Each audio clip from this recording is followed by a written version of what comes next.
다큐멘터리 역사를 찾아서 제153편 연호랑과 새오녀 그리고 신라왕자 천일창. 초기 신라와 바다 건너 일본 열도와의 관련된 내용들을 하나하나 짚어보도록 하겠습니다. 우선 삼국사기 초기 기록에 나오는 왜와 관련된 기록을 검토해 볼까요? 삼국사기 신라본기의 왜는 건국시조인 혁것의 거서관 때부터 나타납니다. 혁것의 거서관 8년에 왜인들이 군사를 이끌고 변경을 침범하려 하였으나 시조에게 신덕이 있다는 말을 듣고 곧 돌아갔다. 남해 차차웅 11년 왜인들이 병선 100여 척으로 해변에 침입하여 민가를 노략질하므로 왕은 육부에 날랜 군사를 보내어 이를 막았다. 타레이사금 17년 왜인들이 목출도에 침입하므로 왕은 각간 우호를 파견하여 이를 막게 하였으나 이기지 못하고 우호는 전사하였다. 삼국사기 기록대로라면 사로국은 건국 초기 때부터 왜구, 왜인 또는 왜병으로 표현된 일본 열도에서 건너온 세력으로부터 끊임없이 침탈을 당한 것으로 되어 있습니다.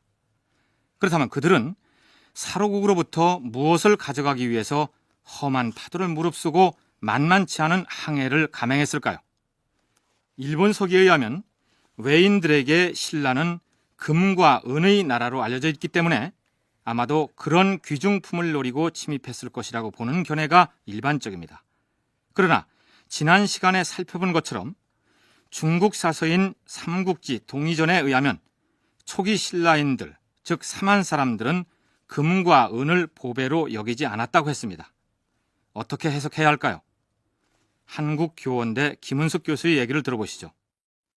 자기네 없는 것은 귀한 거거든요. 없는 것은 귀한 거고, 근데 그런 것 중에서 이제 그 위신제라고 하는 것들이 있죠. 그러니까 권력에 필요한 것들은 남이 안 가진 것 자체가 하나의 그 위신제가 될 수도 있는 거거든요. 그렇기 때문에 일본에 없는 것이라면 어떤 거라도 가능한 것이었고, 그것이 구체적으로 무엇이었는지는 정확하게는 알 수 없지만 그 일본 서기에서 보면은 신공황후가 신라를 쳐들어가는 그런 이제 동기를 부여하게 된 것이 금과 은이 있는 나라다라고 하는 얘기가 있으니까 금과 은일 수도 있는데 이제 금광이라든가 은광이라든가 뭐 이게 개발되었는지 어쩐지는 잘 모르겠어요. 전 그쪽에 대해서. 근데 분명히 그런 제품으로 된 것이라든가 이런 것들은 가지고 있었던 것이 아닌가.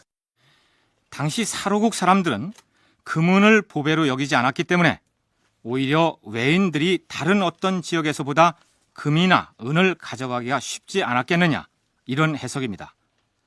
물론 그렇다면 별로 소중하게 여기지도 않았던 금이나 은을 생산할 수 있는 수단을 사로국이 가지고 있었겠느냐, 이 부분은 또 다른 의문점으로 남겠죠.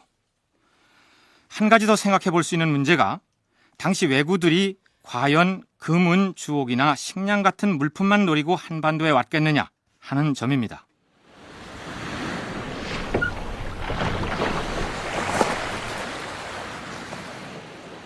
자, 드디어 도착하였다.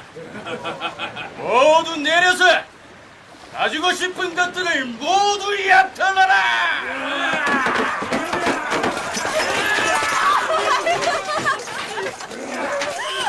제발 무엇이든 다 가져가도 좋으니까 식구들만은 잔치게 하지 말아주세요. 제발 부탁드립니다.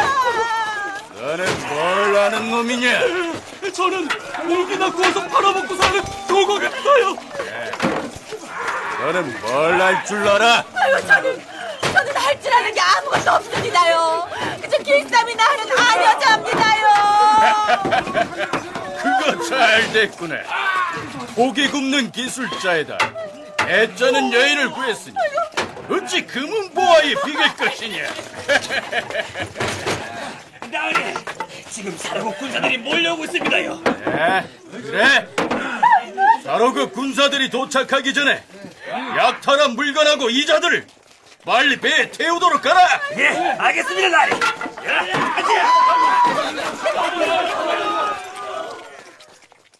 일본에서 스에끼라고 하는 것이 5세기 이후 자체적으로 생산이 되는데 그게 우리나라의 그 경질토기거든요. 그런 것도 다 우리나라에서 들어간 거거든요. 그러니까 그걸 만드는 기술자라든가 그 왕권한테 필요한 것들은 물건 뿐만 아니라 그 물건을 만들어서 부가가치를 만들어낼 수 있는 그런 사람들도 굉장히 중요하거든요. 근데 일본 서기에서 보면 사람에 관한 것들이 꽤 많이 나와요. 야금 기술자라든가 그런 그다음에 이런 토기를 만든 기술자라든가 이런 사람들. 그러니까 당시 왜구의 약탈 대상은 비단 물건뿐이 아니라 자신들이 귀하게 여기는 물품들을 만들어낼 수 있는 기능을 갖춘 사람들까지 포함돼 있었다. 이런 얘기입니다. 왜구라는 말에서 구는 도적이나 원수를 일컫는 한자입니다. 그런데 신라 초기 기록에서 바다를 건너온 외인들이 모두 약탈이나 노략질을 일삼는 왜구로만 표현된 건 아니었습니다. 탈의 이사금 3년 5월 외국과 우호 관계를 맺고 수교하였다. 지마 이사금 12년 3월 외국과 강화를 맺었다. 이렇듯 외와 애교 관계를 맺었다는 다소 막연한 내용의 기록이 두 차례 보이다가 아달라 이사금 때에 이르러서는 양국이 화친 관계를 맺었다는 기록이 보다 구체적으로 나타납니다. 아달라 이사금 20년 5월 외국 여왕 비미호가 사신을 보내서 수교하였다. 여기서 문제의 인물인 비미호, 일본식 발음으로는 히미코라는 여왕이 등장합니다. 그런데 일본서기 공식 왕계를 보면 비미호라는 이름의 여왕은 존재하지 않는 것으로 되어 있습니다. 그렇다면 그는 일본 역사에 실제 했던 인물일까요? 실존 인물이라면 어떤 사람이었을까요? 동국대 윤선태 교수와 경주대 전덕재 교수의 얘기를 차례로 들어보시겠습니다. 대체로 사제적인, 즉 신과 교감하는 그런 무당적인 이미지를 갖고 있는 여자로 학계에서 보고 있습니다. 일본 내에 일정한 어떤 통합체가 최초로 모습을 드러내는 그런 시점이고요. 2세기 말부터 해서 3세기 중반까지 활동한 인물입니다. 그런데 이 삼국지 위서동의전의 외전에 나오는 이 이야기가 일본 서기를 편찬할 때도 중요한 하나의 편년 자료로서 활용됩니다. 그래서 일본 서기를 편찬하는 사람들이 자기들 역사 속에서 신공항우라고 하는 여자의 영웅 신화가 있는데요. 그 신화와 이 히미코를 같이 결합시켜서 그 신공항우의 편년을 대체로 3세기 초반 무렵으로 설정해서 일본 서기의 중요한 하나의 어떤 상대 편년들을 설정해 가고 있습니다. 삼국지 위서동의전 외조에 나오는 실존 인물입니다. 근데 이 삼국지에서 보면은 이 여자가 180년경에 왕으로 이렇게 옹립이 돼서 247년 무렵에 죽은 것으로 나옵니다. 근데 요 기사는 지금 이 기년이 173년으로 돼 있죠. 그러니까 비묘 기사도 마찬가지로 삼국사기 초기 기록이 잘못됐다라고 하는 것을 알려주는 중요한 기록입니다. 그러니까 만약에 비묘라고 하는 인물을 그녀가 실존 인물이기 때문에 요 기사를 믿는다면 이것은 대략 아마 한 230-40년대나 뭐 이렇게 이제 뒤로 한 60년 정도 뒤로 이렇게 옮겨진 것을 반영한 것으로. 비미호가 실존 인물이었음을 증명해주는 기록이 바로 중국의 위서동의전 외조에 나오는 내용이라는데 그 내용을 간략하게 소개하면 이렇습니다. 그 나라 역시 본래는 남자가 왕이 되어 7, 80년을 지냈는데 외국이 혼란하여 서로 공격하고 정벌하여 여러 해를 보내더니 다 같이 한 여자를 세워 왕으로 삼았다. 이름은 비미호로서 귀신이 술책을 부려서 능히 백성들을 미혹시켰다. 나이가 들어 장성한 뒤에도 남편 없이 남동생의 보좌로 나라를 다스렸다. 경초 2년 6월에 외의 여왕이 대부 난승미 등을 보내 천자를 예방하고 공무를 바치기를 바랐다. 그해 12월에 조서를 내려 외 여왕에게 답했다. 친히 외왕 비미호에게 조서를 내리노라. 이제 그대를 친히 외왕으로 삼을 것이니라. 정시 8년에 태수 왕기가 관에 도착하였다. 외 여왕 비미호가 군호국의 남자 왕인 비미궁호와 평소 화목하지 못했는데 양측에서 서로 공격한 상황들을 설명하게 하였다. 비미호가 죽자 큰 묘지를 만들었다. 순장한 노비가 100여 명이었다. 이어 남자왕을 세우자 나라 안의 제후들이 불복하여 누차에 걸쳐 주살하니 살해당한 자가 1000여 명이었다. 다시 비미호 종실의 여자인 일녀를 세우니 13살에 왕이 되었다. 마침내 나란히 안정되었다. 외국의 여왕 비미호에 관련된 삼국지 위서동의전의 내용이 이렇습니다. 여왕 비미호가 중국에 처음 사신을 보냈을 때가 위나라 연호로 경초 2년으로 되어 있는데 서기로 환산하면 기원후 239년이 되고 외국에서 위나라에 두 번째 사신을 보냈던 정시 8년은 247년이 됩니다. 그러니까 비미호는 아무리 적게 잡아도 8년 이상 동안 외국의 여왕으로 군림했다는 얘기가 됩니다. 그런데 알 수 없는 것은 정작 일본 서기에는 비미호가 왕으로 제위했다는 기록이 없습니다. 대개 일본 사학자들은 바로 이 비미호를 일본 서기에 등장하는 신공 황후와 동일 인물로 보고 있습니다. 그렇다면 삼국사기에는 어떻게 해서 아달라 왕 시기에 신라에 사신을 보내온 외왕의 이름을 비미호라고 분명하게 기록했을까요? 삼국사기의 신라 봉기의 원전이 되었던 것을 편찬했던 신라 사람들도 삼국지 위서동의전의 신라 즉 진안 관련 기사들 또 이 외전 기사들을 분명히 봤다라는 것을 알 수가 있습니다. 그래서 그 자료들을 가지고 아마도 자기들이 아달라 이사금 시기에 특별하게 외와의 교통관계들, 외와의 어떤 여러 가지 어떤 연락, 소통, 뭐 또 수교로 표현되는 그 정도의 어떤 그런 기사들이 굉장히 많이 보였고, 그래서 결국 신라봉기의 편찬자들은 이 비미호라는 히미코라고 하는 인물들을 이 편년에다가 설정해서 신라 전체의 봉기의 상대적인 어떤 선후 관계들을 조정해 보려고 했지 않을까. 그러니까 신라의 역사학자들이 신라사를 기록할 때 틀림없이 위서동의전의 외조에 나오는 비미호 여왕에 대한 부분을 들춰봤을 것이고 그 이름을 어디다 배치할까 하다가 신라와 외국의 교류가 빈번한 것으로 나타나는 아달라 이사금 부분에다 끼워 맞췄을 것이다. 윤선택 교수의 분석이 그렇습니다. 그런데 삼국사기 신라 본기에 비미호가 신라에 사신을 보낸 것으로 나와 있는 해는 서기 174년으로 되어 있습니다. 비미호가 위나라에 처음으로 사신을 보낸 때가 239년인데 사로국에는 그보다 70여 년이나 앞서서 사신을 보냈다면 인간의 자연 수명을 놓고 볼 때 말이 안 되죠. 만일 신라의 역사가들이 위서에서 비미호 관련 기록을 봤다면 연대를 맞춰서 배치했을 것이지 아달라 이사금조에다 넣었겠느냐.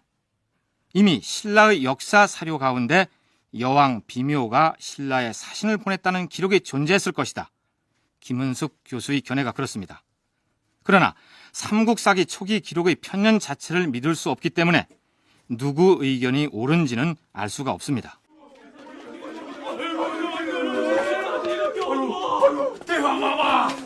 대왕마마, 큰일 났사옵니다. 무슨 일이 일어난 게냐? 아니, 조금 전까지만 해도 해가 중천에 떠 있었는데 어째서 이토록 깜깜해진 것이냐? 하늘에 떠있던 해가 사라져버렸사옵니다, 대왕마마. 뭐라? 해가 없어져 버렸다는 말이냐? 오늘이 정말 조아른 날이 아니더냐? 백성들이 어찌할 바를 몰라 불안에 떨고 있사옵니다, 대왕마마. 허허, 어찌하여 이런 재변이 일어난단 말이냐? 만일 삼국시대 초기에 일식이 일어났다면, 그것도 해가 완전히 가려져 버리는 개기일식이 일어났다면 어떤 혼란이 발생했을까요? 바로 그 일식이 아달라 이사금 시기에 일어난 것으로 되어 있습니다. 아달라 이사금 13년 정월 초하루에 일식이 있었다. 우리가 초기 신라와 일본 열도와의 관계를 탐색하면서 이 짤막한 일식 관련 기록을 거론하는 데에는 그럴 만한 이유가 있습니다. 어쨌든 아달라 이사금 때에 사로국에 일식이 있었다는 사실을 염두에 두고 다음 이야기를 진행하도록 하죠. 연호랑과 세오녀에 얽힌 설화를 들어보신 적 있으십니까? 삼국유사에 실려있는 이 설화를 소개하면 다음과 같습니다. 제8대 아달라 왕이 즉위한 지 4년째 되던 해에 동해의 해변에 연호랑과 세오녀 부부가 살고 있었다. 어느 날 연호랑은 바닷가에 나가 미역을 따고 있었다. 그런데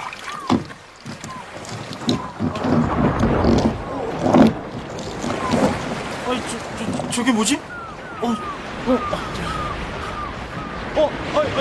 이거 안 되는데 이거 왜 이래 이거? 갑자기 웬 바위돌이 나타나서는 연호랑을 태우고 일본으로 갔다. 그러자 일본 사람들이 이구동성으로 말했다. 신라에서 왔다고 그랬지? 그래. 진짜 생긴 것 좀 뭐라고? 범상한 인물이 아니야. 글쎄, 신라에서 바위를 타고 여기까지 건너왔대. 물고기 등을 타고 왔다던데. 자, 이럴 게 아니라 우리 저 사람을 왕으로 세웁시다. 왕으로 세웁시다. 일본 사람들은 그를 올려 세워 왕으로 삼았다. 한편 세호는 남편이 돌아오지 않는 것을 이상하게 여겨 바닷가로 나가서 살펴보았다. 이상하단 말이야. 분명히 미역을 따러 여기 왔을 텐데. 이게 뭐야? 연호랑이 벗어놓은 신발?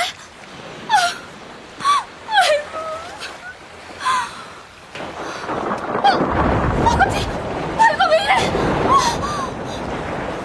바위돌이 역시 그 여자를 태우고 일본으로 갔다. 그 나라 사람들이 놀랍고 이상하여 왕에게 아뢰니 부부가 서로 만나 여자를 왕비로 삼았다. 자, 그렇다면 이들 부부가 바위를 타고 일본으로 건너가서 그 나라의 왕과 왕비가 되어 있는 사이에 신라에서는 무슨 일이 일어났을까요? 이때 신라에서는 해와 달의 빛이 없어졌다. 천문을 담당하는 관리가 왕에게 아뢰었다. 대왕마마, 우리나라에 내려와 있던 해와 달의 전기가 일본으로 가버려서 이런 괴이한 일이 생긴 것이옵니다. 그렇다면 당장 일본으로 건너가서 연호랑과 세오녀를 데리고 오도록 하라. 왕이 사신을 보내 두 사람을 찾았는데 연호랑이 신라 사신에게 말했다. 내가 이 나라에 온 것은 하늘이 그렇게 시킨 것이니라. 지금 와서 어찌 돌아갈 수 있겠느냐? 그러나 나의 왕비가 생초 비단을 짠 것이 있으니 이것을 가져가서 바치고 하늘에 제사를 지내면 좋은 일이 있을 것이니라. 심부름 갔던 사람이 돌아와 왕에게 연유를 아뢰자 그의 말대로 제사를 지냈더니 해와 달이 이전과 같이 되었다. 그 생초비단을 임금의 고방에 간직하여 국보로 삼고 그 고방을 귀비고라 하였으며 하늘에 제사 지낸 곳을 영일현이라 하였다. 설화의 전체 내용이 이상과 같습니다. 우선 이런 설화가 나오게 된 배경이 무엇이며 왜 이 설화가 아달라 왕 때의 이야기로 설정됐는지 동국대 윤선태 교수의 설명을 들어볼까요? 삼국 4기 아달라 이사금기의 외국과의 수교 기사, 그 다음에 히미코와의 통교 관계들의 기사가 나오고 있습니다. 또 재밌게도 아달라 이사금 시기에 그 외국이 올 때 일식 기사가 있습니다. 그래서 연호랑 세오녀도 바로 태양을 잃어버리는 이야기이기 때문에 두 이야기가 서로 굉장히 비슷하게 맞물려져 있습니다. 그래서 대체로 아마 신라봉기나 이 삼국유사의 연호랑 세오녀 기사가 만들어지게 되는 어떤 원전 자료들이 풍부하게, 즉 외국과 신라의 어떤 관계들을 보여주는 원전 자료들이 이 시점에 풍부하게 나와 있었던 것 같아요. 그런데 이 설화가 2세기 중엽의 아달라 왕 시기에 자리하고 있기에는 표현상 문제가 있는 부분들이 있습니다. 우선 일본이라는 국호가 사용되는 것은 8세기에 들어서인데 연호랑 세오녀 설화에는 그들이 건너가는 것을 일본이라고 표현하고 있습니다. 그리고 지금은 경북 포항시에 편입된 영일군의 경우 영일이라는 명칭을 처음으로 사용했던 때가 고려시대였습니다. 고려 태조가 신라를 귀속시키고 나서 13년 뒤에 근호지연이라는 지역명을 해를 맞이하는 고장이라는 뜻의 한자어인 영일현으로 고치면서 공식적인 관청 명칭이 되었으며 그때 고려 충신 정종훈을 영일백으로 삼아서 영일정시문 중에서 성씨의 유래를 설명해 놓은 내용이 그렇습니다. 뿐만 아니라 여러 기록에도 영일현이라는 지역 이름이 고려시대부터 사용됐다는 증거가 나타나고 있는데 까마득한 신라 초기의 아달라 이사김 시기에 영일현이라고 표현되고 있으니 이 이야기 자체가 한참 후대의 것이 아니냐, 이런 의문을 제기할 수 있겠죠. 연호랑과 세오녀 설화에 보면은 일본이라고 하는 표현이 나옵니다. 그래서 일본이라는 말은 후대에 만들어졌다는 것, 또 영일현이라고 하는 표현은 고려시대 때의 표현이기 때문에 이 이야기가 어떤 과거의 어떤 전승을 갖고 있는 그런 초기의 어떤 역사적인 사실들을 전해주기보다는 고려시대나 통일기 후반 무렵에 만들어진 거라고 그렇게 보는 견해도 있습니다. 근데 저는 반드시 그렇게 볼 수만은 없다고 생각되고요. 신라봉기 힘있고 기사와 연결시켜 본다면 신라봉기의 어떤 외국가의 굉장히 중요한 기사들이 이 시점에 집중되어 있었다. 저는 그렇게 판단해 보고 싶습니다. 우리도 일단 윤선태 교수의 견해를 쫓아서 이 설화에 나오는 연호랑과 세오녀가 아달라 이사금 때 사람이다, 그렇게 믿기로 하죠. 연호랑과 세오녀 이야기는 그 내용이 설화 형식이다 보니 제야 사학자들을 비롯한 여러 사람들이 당대의 여러 상황들을 그 설화에 연결시켜 갖가지 해석을 내놓고 있습니다. 그중 대표적인 것이 이야기 주인공의 이름에 들어있는 글자를 풀이하는 방식인데, 연호랑에는 랑은 우리가 신랑 혹은 낭군이라고 할 때 쓰는 남자를 나타내는 말이고, 세오녀의 여 역시 여자를 나타내는 말이기 때문에 남녀 주인공의 이름자만 얘기하자면 연호와 세오가 됩니다. 그러니까 신랑 연호와 각시 세오의 이야기인 셈이죠. 그런데 공교롭게도 양쪽 다 까마귀 오자를 쓰고 있다는 점입니다. 그 까마귀 오자를 근거로 해서 연호랑과 세오녀가 제철 기술을 가진 제철 집단의 지도자였다, 이런 해석이 있습니다. 이들이 제철 집단이라는 것은 이름의 글자에서도 확인된다. 영어로 대장장이를 블랙 스미드라고 한다. 왜 검다는 의미의 블랙이란 말이 붙었을까? 그것은 고대에는 수치로 야철을 했기 때문에 그들의 옷이며 외모가 평소 일을 할 때에 검었던 것에서 유래한 것으로 판단된다. 이런 현상이나 그것을 인식하는 것은 동서를 막론하고 동일한 것이다.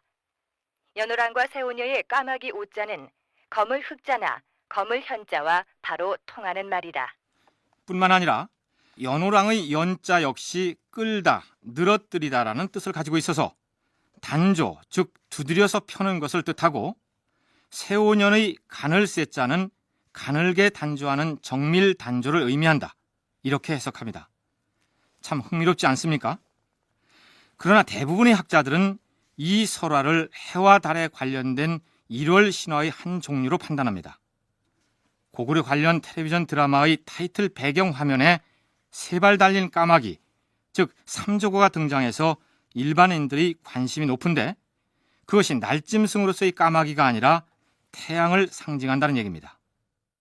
드라마 때문에 많이 유행했죠. 그 삼조고라고 하는 것이 바로 태양을 상징하는 하나의 신화 속 또는 설화 속의 어떤 상징 이미지입니다. 그렇기 때문에 이렇게 연오랑이라고 되어 있는데요. 나중에 연오가 연일, 영일로 바뀌게 됩니다. 그래서 영일년 할 때 연오가 연일로 바뀌는 걸 보면 까마귀 오자는 태양을 상징하는 이미지로 보는 것이 훨씬 더 타당하다고 생각됩니다.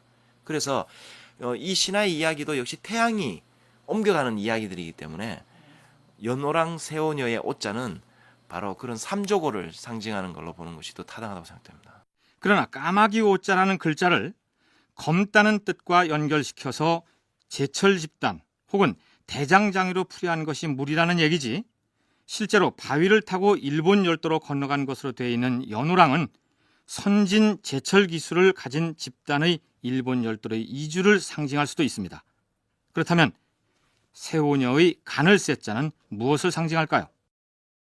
일본 사회 자체에서 보면은 그 새로운 기술을 가진 사람들이 굉장히 필요로 하는 그런 사회였음을 알 수가 있는데, 연호랑이라든가 세오녀 같은 경우는 그러한 특수한 기술을 가진 그런 집단이 넘어간 것으로 볼 수 있지 않을까, 이런 생각이 듭니다. 연호랑의 경우 구체적으로 어떤 기술을 가졌는지 잘 모르겠지만 일본 서기에서 보면은 제철 기술자들을 굉장히 많이 필요로 하고 있었습니다. 남자들의 경우. 그다음에 이제 여자들의 경우는 직조를 하는 그런 기술자들을 구하러 사람을 보내는 이야기들이 많이 나오고 있습니다. 곱게 짠 옷감을 세포라고 부르듯이 세오녀는 직조 기술을 가진 여성 인력이 일본 열도로 건너갔음을 말해준다는 얘기입니다. 백제왕이 봉의 공녀를 보내왔다. 진무진이라고 하는데 그가 오늘날 일본에 온 의봉의 시조가 되었다. 일본서기 응신기 14년의 기록을 잠시 소개했는데요. 백제에서 외로 갔다는 이 봉의 공녀가 바로 봉제기술자, 즉 직조 기능을 가진 여성을 말하고 있습니다. 그런데 아달라 이사금 시기에는 백제와 외가 아직 교류를 하지 않은 시기이기 때문에 사로국에서 세오녀로 상징되는 직조 기술자들이 일본 열도로 건너갔을 가능성이 크다고 할 수 있겠죠. 그 다음 설화에서는 연호랑과 세오녀가 부부로 나오지만 실제 부부는 아니었을 것입니다.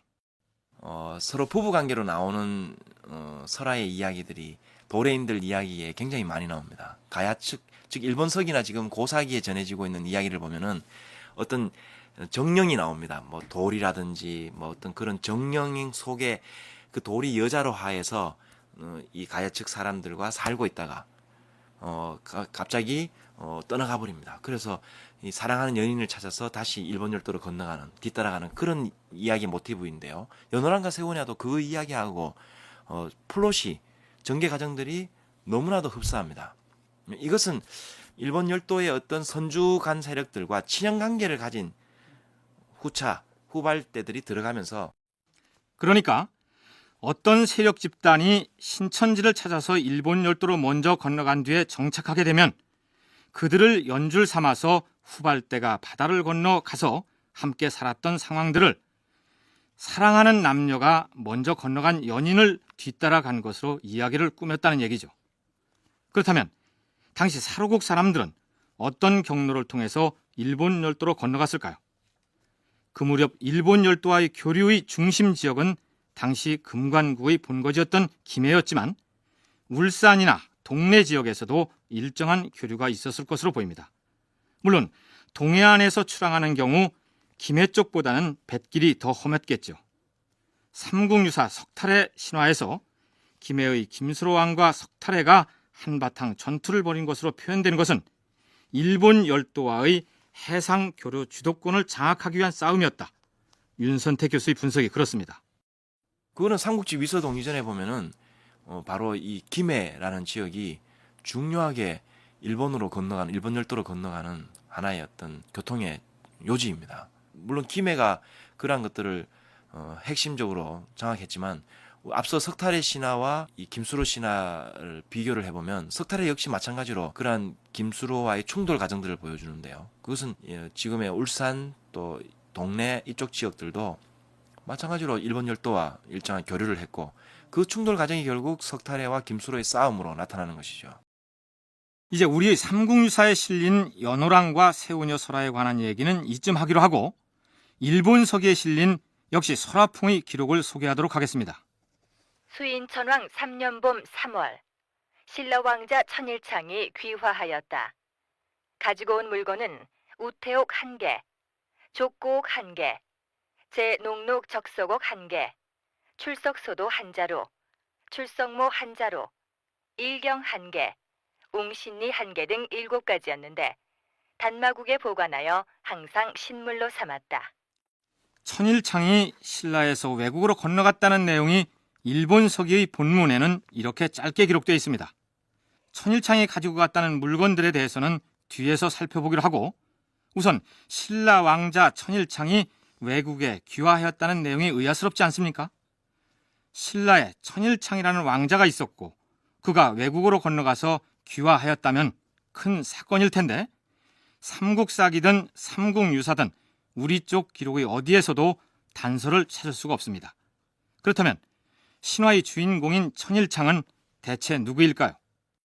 앞서 신라 내의 왕이라는 칭호 자체가 어떤 하나의 족장 그룹들에 대해서도 칸과 동일시되는 용어로서 사용되고 있다는 것을 확인했기 때문에 신라 내의 어떤 일정한 진안 내에서의 어떤 중요한 어떤 세력 또는 사로국 내에서의 어떤 중요한 세력이었을 가능성은 있겠죠. 정식 왕계 내의 어떤 왕의 아들은 아니라 하더라도 족장 그룹들 내에서 또는 사로구의 성장 과정에서 서로 내분이 발생되고 그 내분을 이겨내지 못하고 즉 진안 내 정착하지 못하고 일본 열도로 건너갔을 가능성 이런 것들은 충분히 상정해 볼 수 있습니다.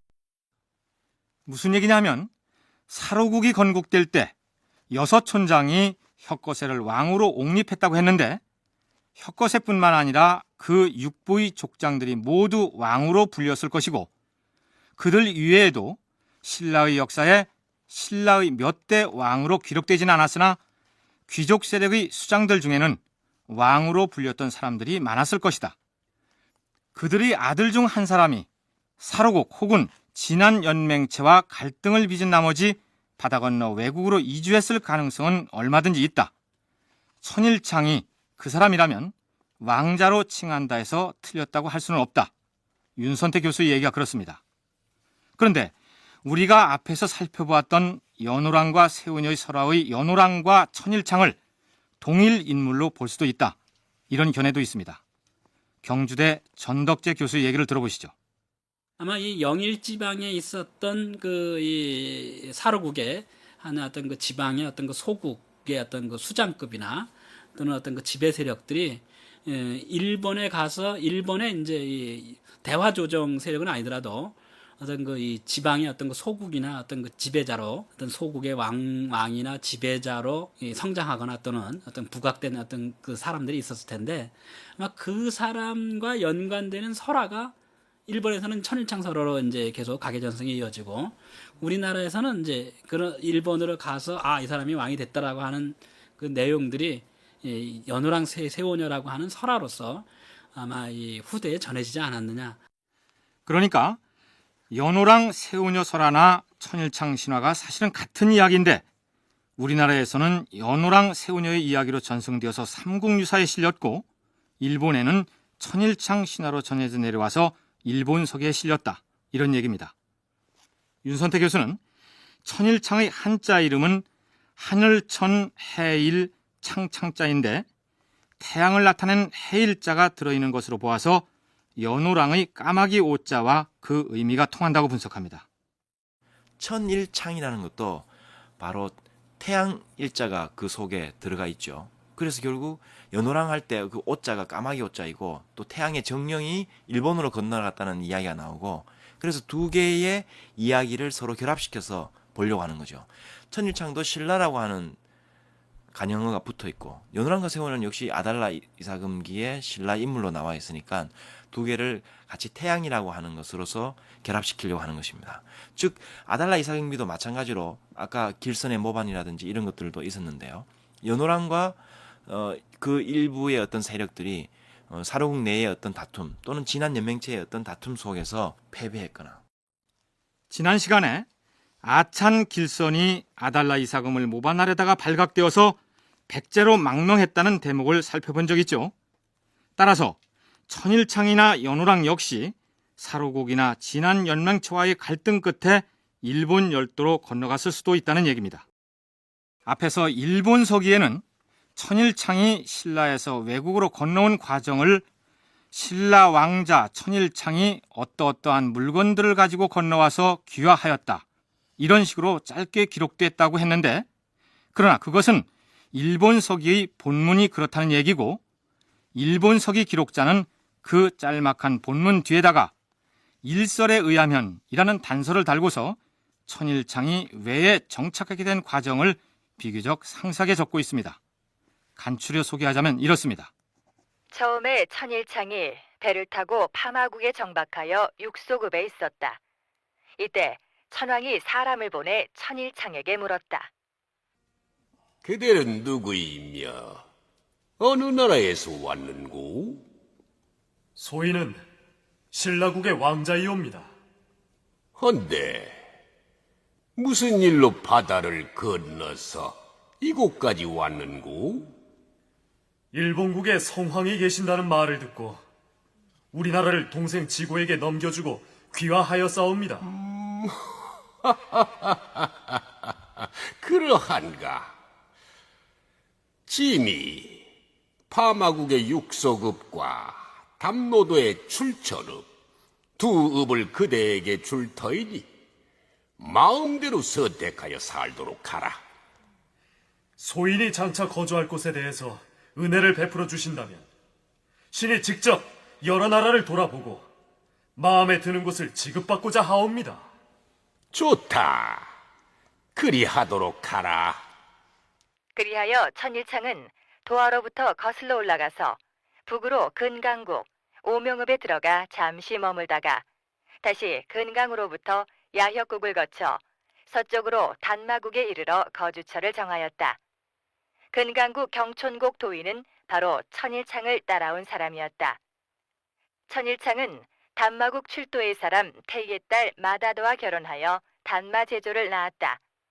제조는 단마 일류저를 낳고 일류저는 청원을 낳았으며 청원은 전도간수를 낳았다. 일본 서기에서의 천일창 본인의 이야기는 일단 이렇게 마무리됩니다. 그러나 그걸로 끝이 아닙니다. 일본의 전설과 신화를 기록한 가장 오래된 역사서인 고사기에도 천일창 이야기가 나오는데 고사기에서는 이름이 천일창이 아니라 천지일모로 되어 있습니다.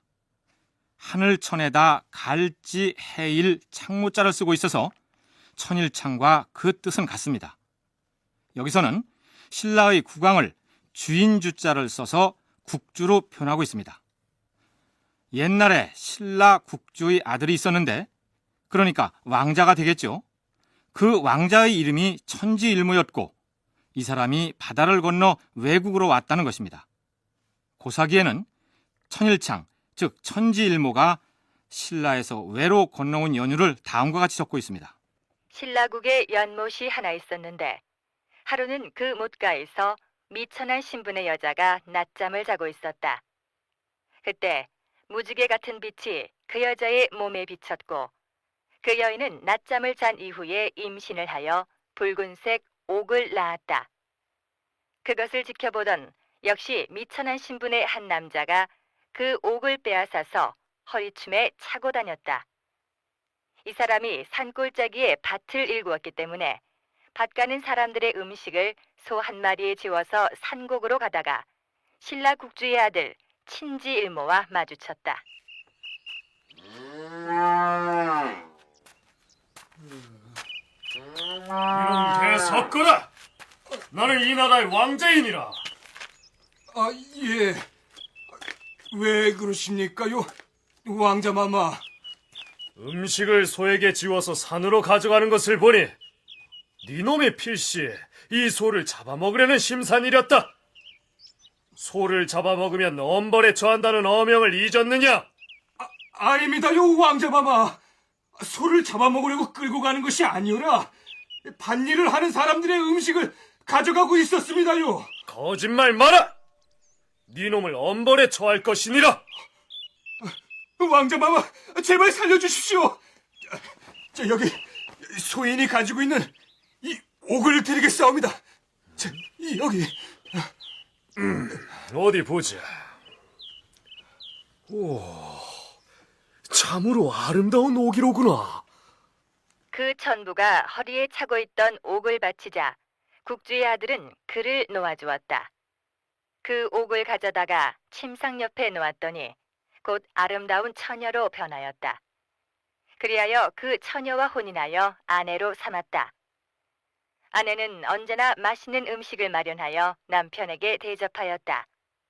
그런데 국주의 아들이 교만한 마음이 생겨서 아내를 꾸짖었는데 내가 항상 당신의 아내 노릇만 할 사람으로 보였소?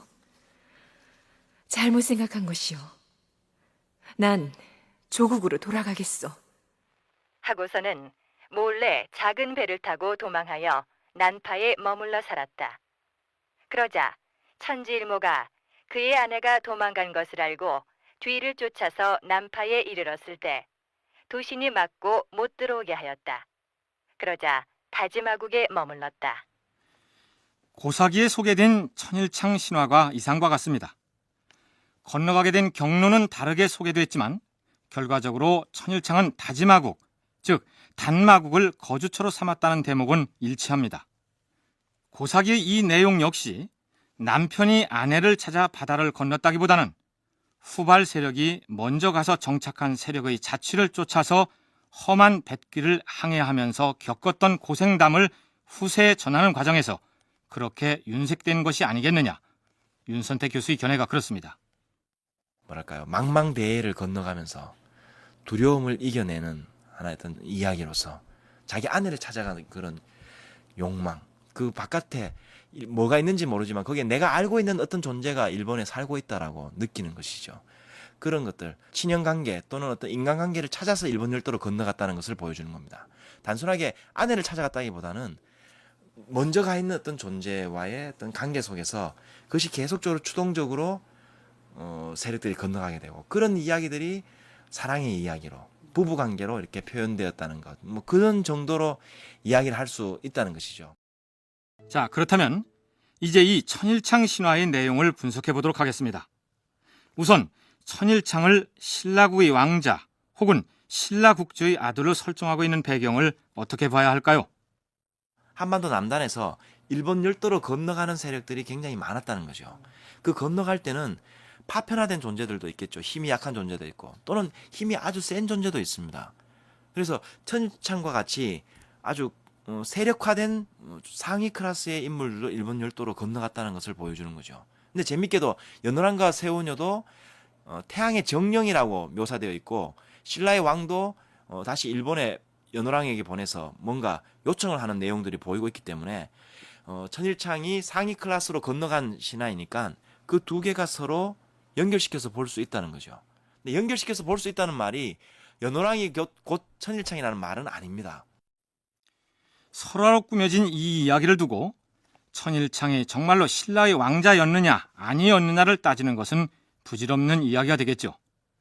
이 이야기 속에 배어있는 역사적 진실을 유추하자면 당시 신라와 가야 등지에서 상당히 많은 사람들이 일본 열도로 건너갔을 것이고, 선박을 건조해서 선단을 꾸리고 기능을 가진 사람을 조직하고 또 그들을 통솔해서 이끌고 현해탄을 건너갈 정도라면 당시 사로국이나 진한 연맹체 내에서도 상당한 힘과 지위를 가진 사람들이었을 것이란 얘기죠.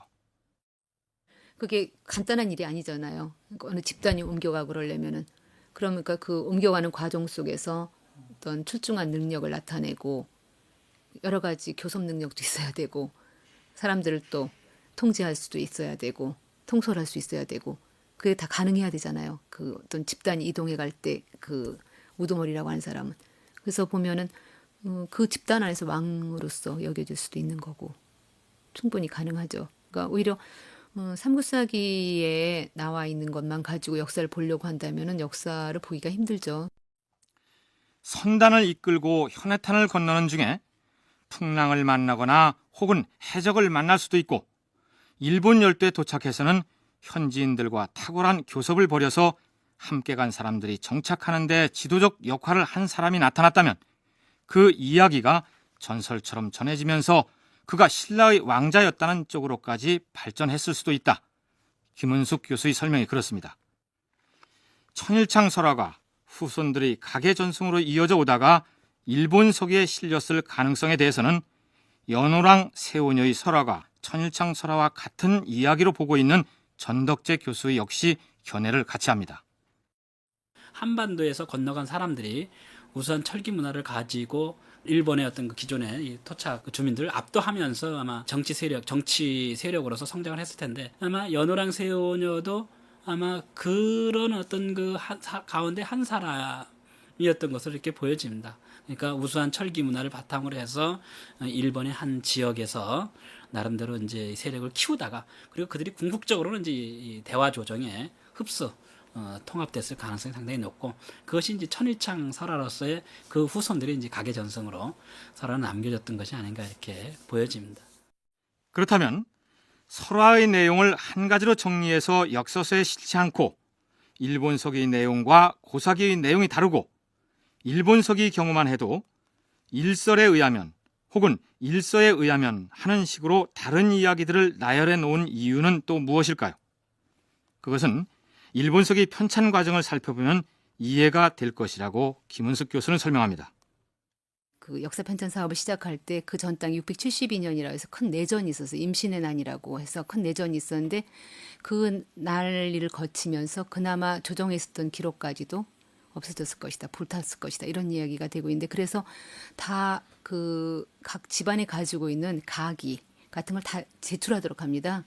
그래서 그걸 가지고서 정리를 하는 과정이 이제 역사서 편찬 과정이기 때문에 그래서 보면 여기 보면은 일설에 의하면 일서에 의하면 이런 것들 다 보면은요. 이걸 쓰는 사람은 일본서 편찬한 사람 그걸 배치하는 거죠. 이렇게 배치한 거고 전체적으로 봤을 때 일본서기가 그래도 그 굉장히 일본 중심적인 대외 관계 기사 같은 데서 일본 중심적인 그런 이데올로기에 의해서 쓰여졌기 때문에 우리가 참 못 믿을 책이다 이렇게 얘기하지만 대화 조정 세력가들이 가문에 전해 내려오는 이야기들을 수집해서 일본 서기의 편찬 자료로 삼았는데 천일창을 조상으로 섬기는 가문도 여러 갈래였을 것이고 가문마다 전승돼 오던 이야기들도 달랐으나 누구의 것을 취하고 누구의 것을 무시할 수 없어서 일설에 의하면 하는 식으로 모두 기록해 놓았다는 얘기입니다.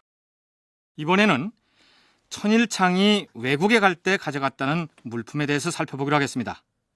일본 서기에 의하면 우태옥, 족고옥 같은 옥 종류가 품목에 들어있는 것으로 보아서 삼국지 위서동 이전에 삼한 사람들은 옥을 보배로 여긴다는 말을 실감할 수 있습니다.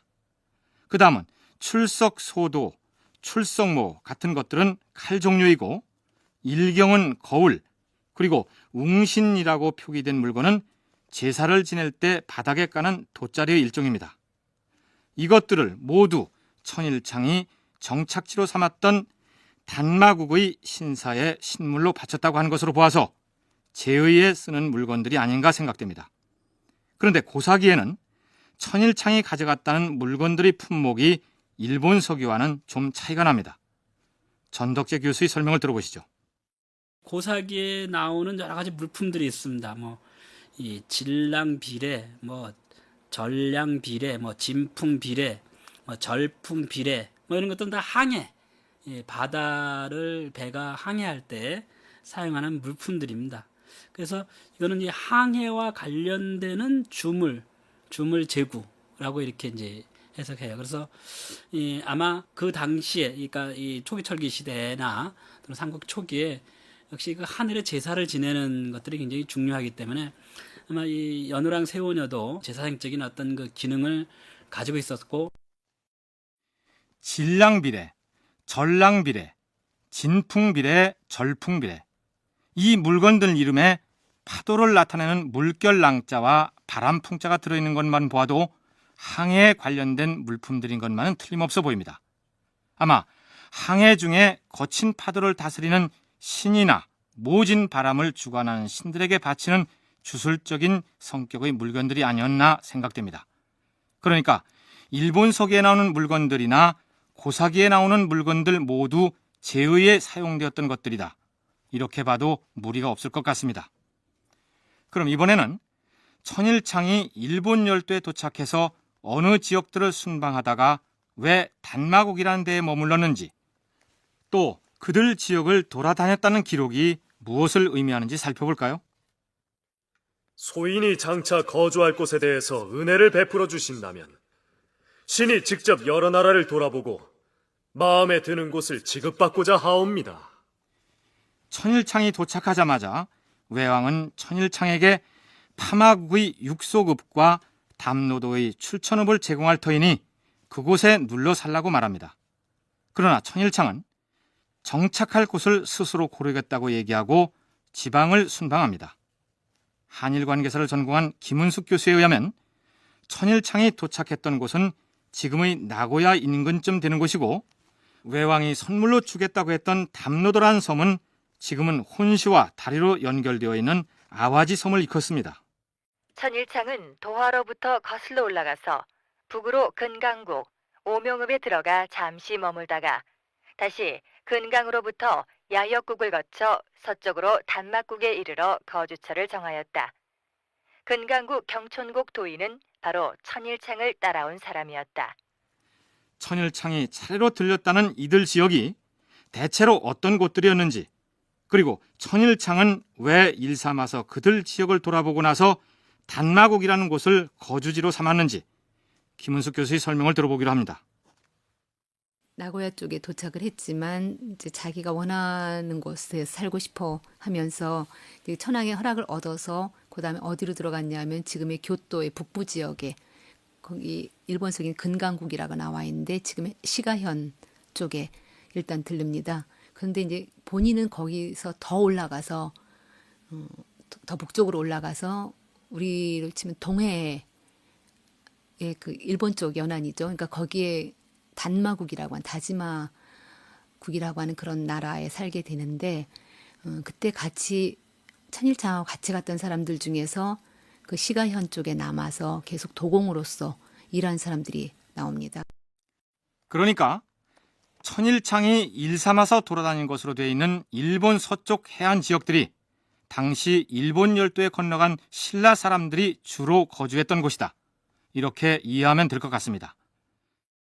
특히 천일창 일행이 그 지역들을 순방하는 중에 천일창을 따라온 도공, 즉 경질토기를 빚는 기술을 가진 사람들이 근강국의 경촌국에 머물러서 그곳에 정착한 것으로 기록된 것으로 보아서 천일창 혼자 건너가는 것이 아니라 다양한 선진 기술을 가진 신라 사람들이 집단으로 건너가서 각자 알맞은 지역을 정초로 삼아 거주했다는 것을 알 수 있습니다.